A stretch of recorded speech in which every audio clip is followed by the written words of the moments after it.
અમદાવાદના ઓઢવમાં ચોંકાવનારી ઘટના બની છે। જ્વલનશીલ પદાર્થ નાખતા એક વ્યક્તિનું મોત નીપજ્યું છે અને બે લોકો ઘાયલ પણ થયા છે।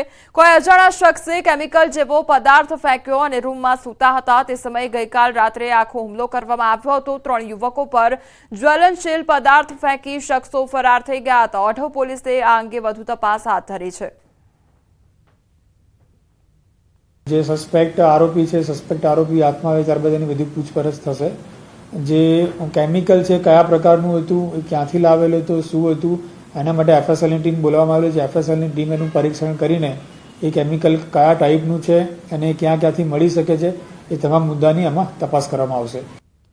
સુરેન્દ્રનગરમાં જોખમી સવારીનો વિડીયો વાયરલ થયો છે અને પિકઅપ વાનમાં મર્યાદા કરતા વધુ મુસાફરો ભરવામાં આવ્યા છે। 12 થી વધુ મુસાફરો સાથેનો વિડીયો વાયરલ થયો છે।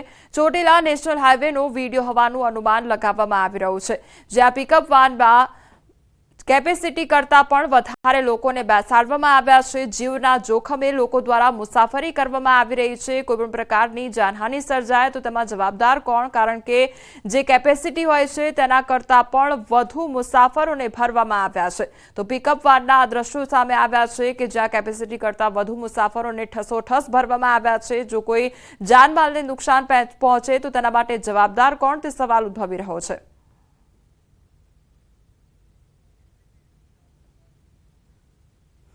પોલીસ સાથે ઝપાઝપીનો વિડીયો વાયરલ થયો છે। અમદાવાદના નરોડા વિસ્તારનો આ વિડીયો વાયરલ થયો છે। પોલીસ અને વાહન ચાલક વચ્ચે બબાલ થઈ વાહન ચાલકો સાથે ગાળાગાળી કરી હોવાનો વિડીયો વાયરલ થયો છે। બબાલના વાયરલ વિડીયોને લઈને અનેક સવાલો ઉઠ્યા છે।